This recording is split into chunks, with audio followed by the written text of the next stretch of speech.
the paper of a good friend and a fantastic scholar named Kim Sloan. She says, "I'm so sorry that I will not be with you in person to deliver my paper.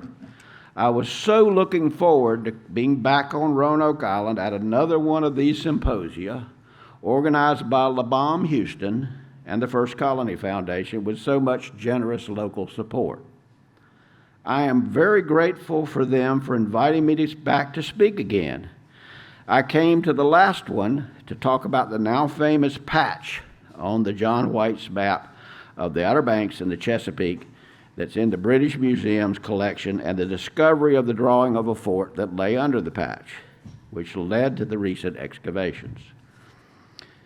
Today, I have been asked to speak about John White's depictions of Native Americans, which come from the album that you can see here in the case here.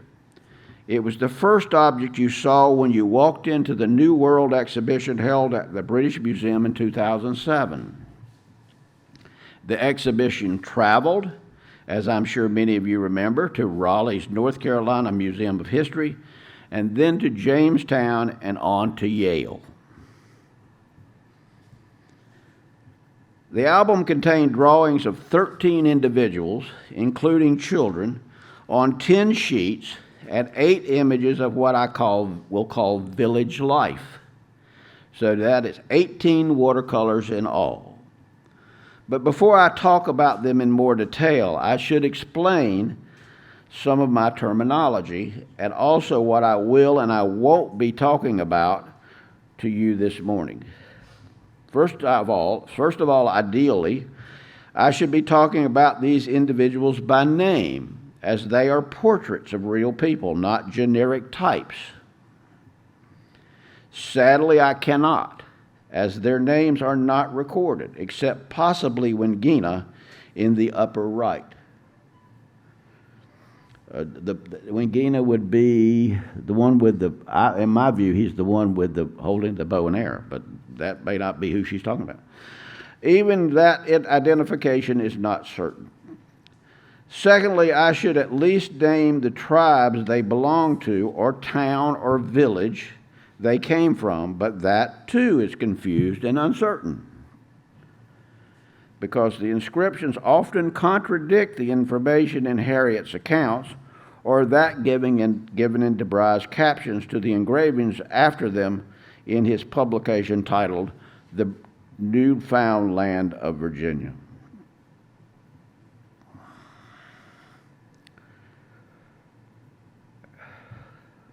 Is that, I think it's the next slide. No, is that, I need next slide.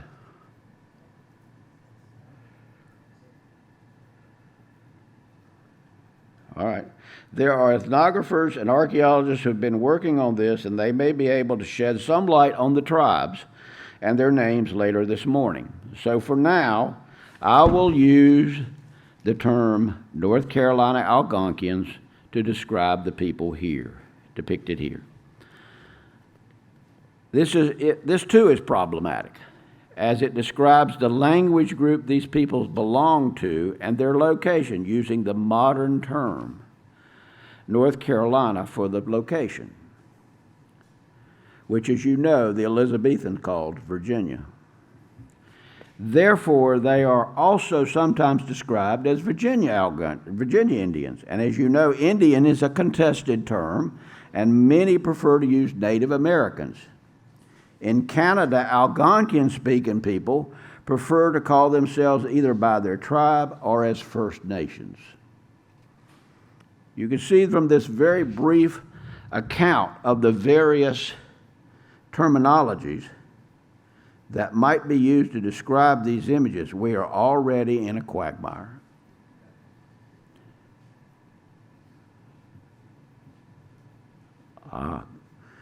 So rather than using modern words to describe what we see, should we just rely on the images themselves to reveal the people depicted, their physical appearance, their clothes or habits, as Elizabethan described them, and their culture and their way of life?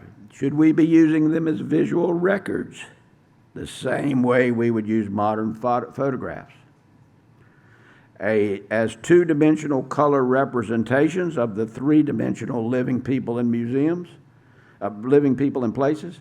This is generally how these images have been used by historians and in schools and museums and historic sites around the world for the past century, ever since they've been able to be reproduced in color, and because they are the only representations of Indian life from this period to survive. Some of these images have been used to illustrate the lives of Indians from completely different parts of America, the Micmac in Canada, they stand in for the Powhatans of Virginia, and the fishing on the Hudson.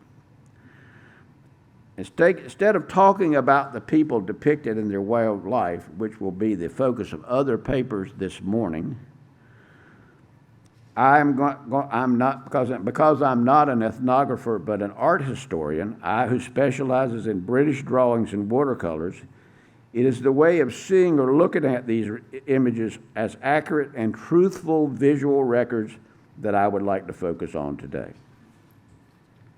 Let's go back to what John White, the artist, claimed these images to be. They were kept in an album from the 18th century at least, which was prefaced with this title page.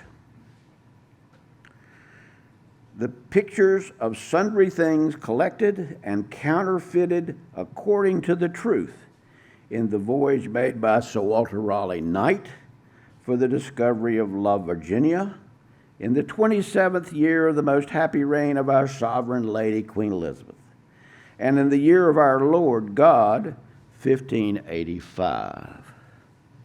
The title page is not signed, and neither are any of the drawings, but Theodore de Bry, in his title page to his book on Virginia, stated that his engravings were based on the pictures diligently collected and drawn by John White, who was sent thither especially and for the same purposes.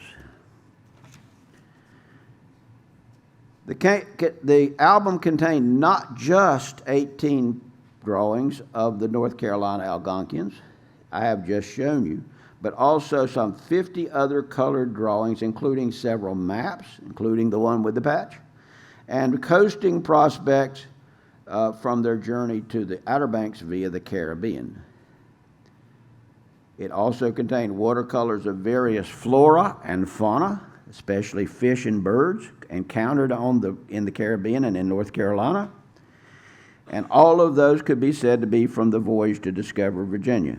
However, the album also includes a series of costume studies of people from the Middle East, 2 Florida Indians, 2 Inuit, 5 Picts, and ancient Britons. I will come back to these later. And for now, I'd like for you to focus on John White's use of the words collected and counterfeited according to the truth. Collected and counterfeited according to the truth. Are loaded words. Collected, counterfeited, and truth are loaded words. And John White's meanings use them in quite different than what we might first assume.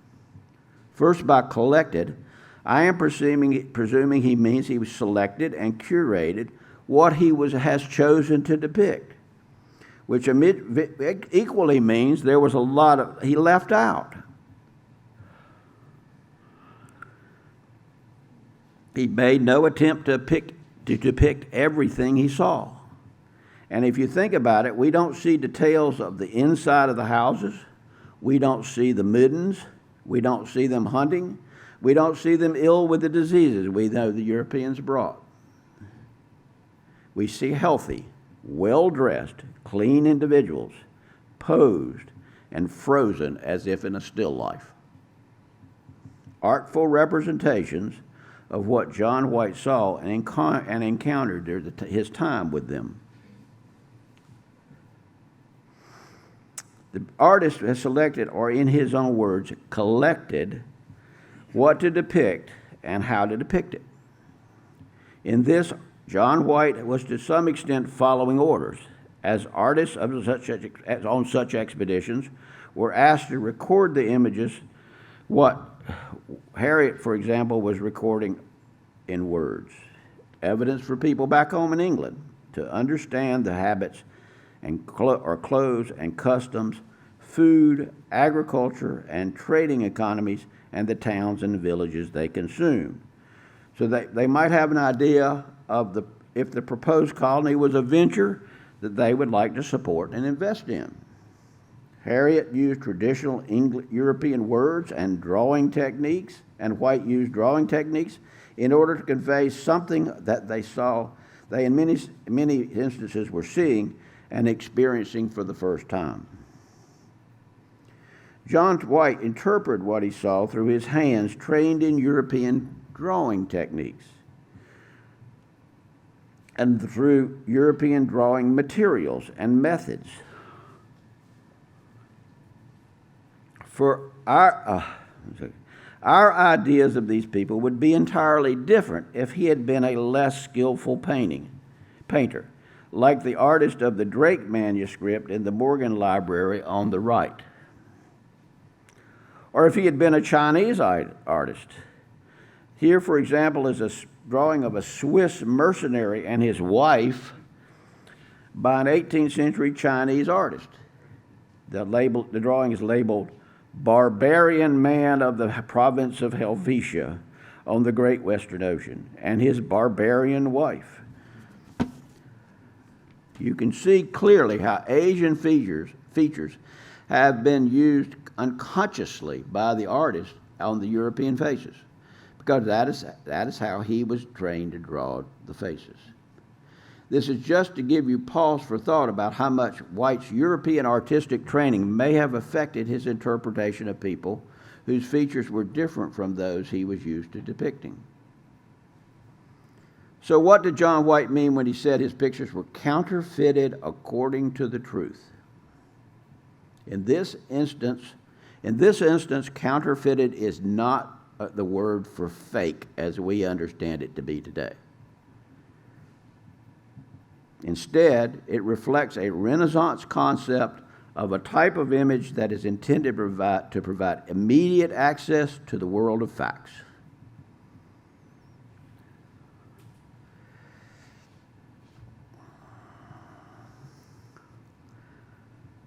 At this time, counterfeits were stand-ins for things. Their truth value lay in the authority of the eyewitness, in the fact someone actually observed the particular object, person, or event being pictured. The eyewitness himself is not important. Thus, White's name is not mentioned on the title page. It is not about the invention or ingenuity of an artist. It's about recording what anyone could have seen had they been there to see it. Hence his statement, counterfeited according to the truth. The connection of an eyewitness account recording of what it was seen with the insistence that it is according to the truth stresses the claim of veracity and aligns the images with a special order of legitimacy grounded in the fact that the image was created from the life, bringing the scene before their eyes and making the audience feel as if they witnessed it for themselves. But just how truthful and legitimate were these images? We've already noted that White selected and curated what he would depict and what he would leave out. And Joyce Chaplin, in an essay in the New World Catalog, elaborated on what some of these choices of what to depict indicated. The images stress the natural abundance of the land of Virginia, perfect for supporting an English colony. The inhabitants' clothing intimates the warmth of the climate.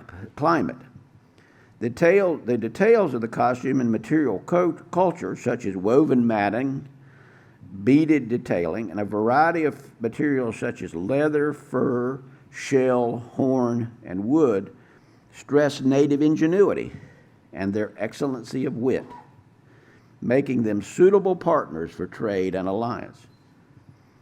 Meanwhile, the inclusion of specific characters and attributes, such as an archer with his bow and a wrist brace, were intended to appeal to English audience's own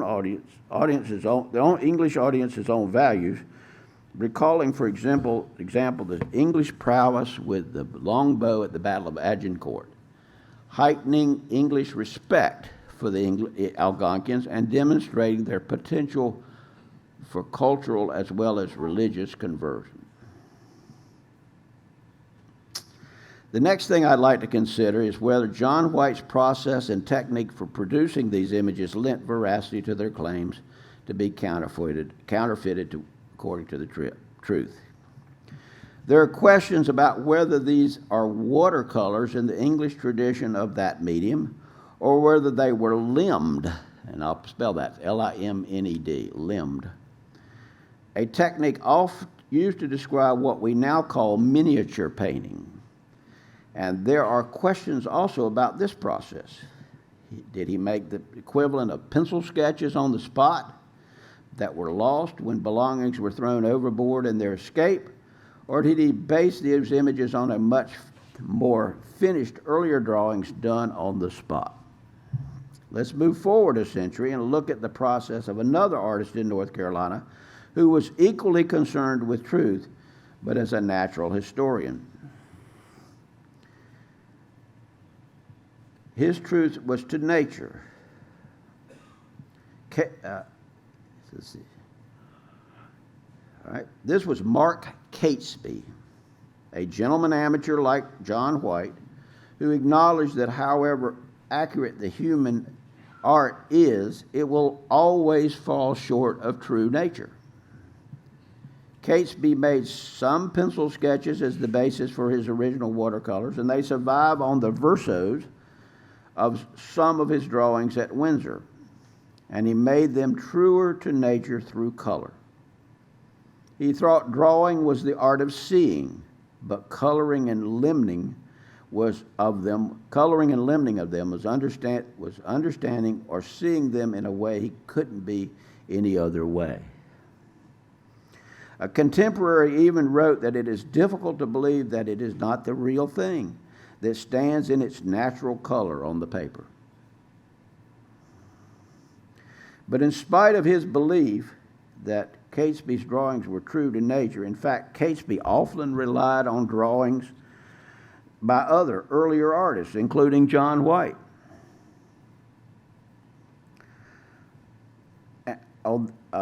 And based his works on theirs, when there was a specimen he hadn't been able to see himself. Thus, even apparently accurate and truthful counterfeits, according to nature, were not as truthful as they were first appeared, and even second or third hand interpretations. Although there are many romantic accounts of John White sitting by the fire and sketching the scenes and the people around him, this is a modern fantasy based on more modern methods of producing drawings, and indeed this type of sketching was in use by the time of Catesby. But there is no evidence that White made this kind of sketch on which to base these more finished images. So what exactly was his method to produce them?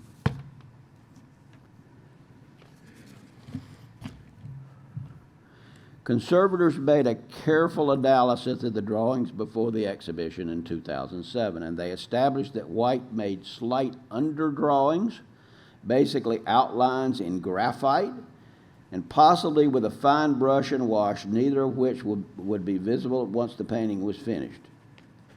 You might just be able to make out some of these lines on the back of this figure and the outlining of figures. Somehow, okay, I think I'm a slide behind. Maybe not. Maybe not. I won't change it. All right. He worked on paper, not vellum, and he used neither purely watercolor washes nor just stippled touches of color, building up color as limners would use, but a mixture of both. You can see the washes clearly in the figure here, and you can see him building up color and depth with small stippled touches of the brush. In this detail of the flyer, especially around the head, and in the depiction of the muscles. Thus, John White is sometimes described as the first British watercolorist, because these are areas of washes of color in his works, but he has also been described as working in the limning tradition of miniature painters, like his contemporaries Nicholas Hilliard and William Norgate. A recent article has argued that limning would have contributed its own particular testimonial effect for the viewer, because for an Elizabethan audience, miniature painting brought powerful associations of its own, having a reputation for quick, direct impressions captured in the moment in the presence of the sitter, and contributed to the viewer's own sense of direct access to the subject, almost as if they were witnessing it for themselves. It is worth mentioning in connection with limning that these drawings are part of this miniature tradition in another way, and that is in the use of gold and silver, proof that this particular set of the drawings were lavishly finished and intended to impress and encourage a wealthy patron or group of patrons. But the passage of time and other environmental factors should make us wary of taking the drawings as we see now as what John White actually drew in 1585. Here, for example, the gold that was on the child's medallion and her doll's hat have worn off and are not as bright as they were when they were painted. The once white beads of the necklace have discolored due to oxidation and are no longer the bright white dots they were originally. And particularly distracting and lending in an entirely different way of interpreting the images is the discoloration of the whites of people's eyes. Note the difference between the dull gray eyes of this man in the image as we see it now, and the reconstruction which restores the whites and literally brings his face to life. Similarly, the gray scales on the fish originally shimmered with silver. And the final point about the change that time have made to White's original drawings is just a reminder that in the 19th century, the album that contained the drawings was in a fire that was put out with water. The watercolors in John White's original drawings were soaked and pressed against the blank pages of interleaving album sheets, and the colors were offset while the pages were damp, leaving a layer of pigment on both sheets they were pressed against. Those offsets were later put into a separate album, but in this image we see just how much pigment was lost from White's original watercolors and can imagine how much deeper in color they once were. Before I finish, I want to mention a couple more reasons why we should be cautious when looking at White's images of the North Carolina Algonquins as accurate accounts of what he saw. The first is something noticed by Sally Birch, a modern botanical artist whose business, like White's, is in trying to counterfeit nature. She said she noticed that some of the postures of the people, and especially the legs and feet, were formulaic and repeated, and what she thought he might have used a template or tracing or to draw parts of the bodies. That he didn't draw them from life, but that arms, hands, and legs were from a pattern. The poses then were not natural, but from a formula, an artistic convention. She particularly noticed that the warrior with the bow was very close in posture and in size to another non-Algonquin figure in the album, that of the Pictish warrior with a head in his hand. who in turn was the reverse of the other Pictish warrior. As you know, Debray asked White to make these drawings of ancient Britons in order to illustrate how the inhabitants of Great Britain have in times past as savage as those in Virginia, demonstrating their potential for civilization. And this brings me to my final point to keep in mind when viewing these images. And that is that there were other figures besides Picts and Algonquians in the album. There were what we have called costume studies of men and women from Turkey, Greece, and the Middle East. There were also watercolors of Inuit and a pair of Florida-Indians. Why were they there? Were White's images of North Carolina Algonquins a part of a much larger study of peoples of the world and that he was engaged in? To answer this, we need to look at another album of drawings associated with John White that is mostly forgotten when studying the watercolors of the New World. The album is also in the British Museum and came as part of the founding collections of Sir Hans Sloane, who had acquired it from John White's descendants. Sloane knew Debray's publications in Virginia and believed this album contained the original drawings for it. When the album with the group of drawings we've been looking at appeared in the 19th century and was acquired by the British Museum, Sloane's album was assumed to consist of inferior copies, and it was almost forgotten. One image from Sloane's album did keep appearing and being reproduced, and that is the image of the Inuit battle with Frobisher's men on the left shore. There is no version of this in the album we've been looking at, but this drawing from the Sloane album was considered to be by John White and was used as proof he had been to Baffin Island with Frobisher. We no longer believe John White traveled with Frobisher, so where does that leave the Sloane album? In fact, it's still a bit of a puzzle. Sloane album contains other versions of drawings of the Inuit, including a back view that doesn't appear in the set we've been looking at. It also has a number of other costume studies of a Roman, a monk, a Doge from Genoa, and also versions of Brazilian Tupinamba Indians based on woodcuts from an earlier publication. This places White's studies of the Algonquins in the category of costume studies, where figures are given a set stance or posture to show off the clothes, not the people. The Sloane album also has extremely well drawn, and in some cases even more accurate versions of flora and fauna found in the album we've been looking at, especially the pineapple and the crab. The upper images are those from the Sloane album. They're often the same size, indicating one could have been traced from the other.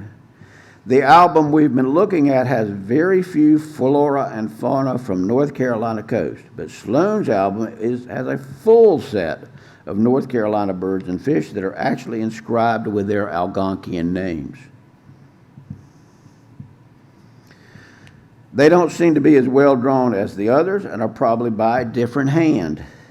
So are we looking at an album that consists of earlier costume studies by John White that he made to prepare for the trip, or a part of his earlier work when he was learning to limn, with perhaps some original drawings of flora and fauna he actually made on the voyage and later created more lavish versions with watercolor and gold and silver?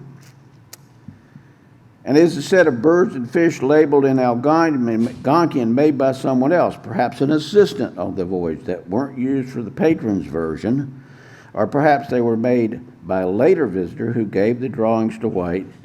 We simply don't know.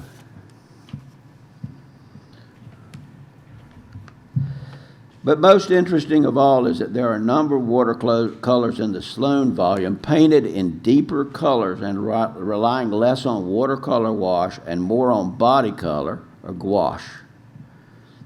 that are related to the images we've been looking at of North Carolina Algonquins.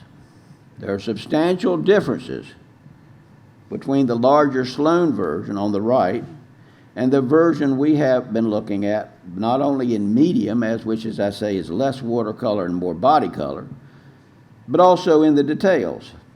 See the field and ponds in the Sloan version, which is on the double sheet, where there is no sign of them in the lavish version. Interestingly, Debray does not include a pond and the fields in his engraving. This means he didn't use the version we've been looking at, but another third set of drawings, closer in fact to the Sloan version.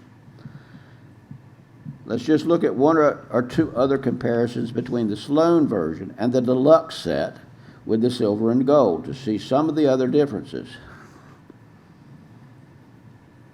These two versions of the woman from Sikatan are quite similar, but her tattoos are more visible in the Sloan version on the right. And there are actually changes in the skirt, which doesn't have fringe in the Sloan version, perhaps indicating the more lavish version altered the clothing to make them look more decorative, adding an embellishment that wasn't there in the original.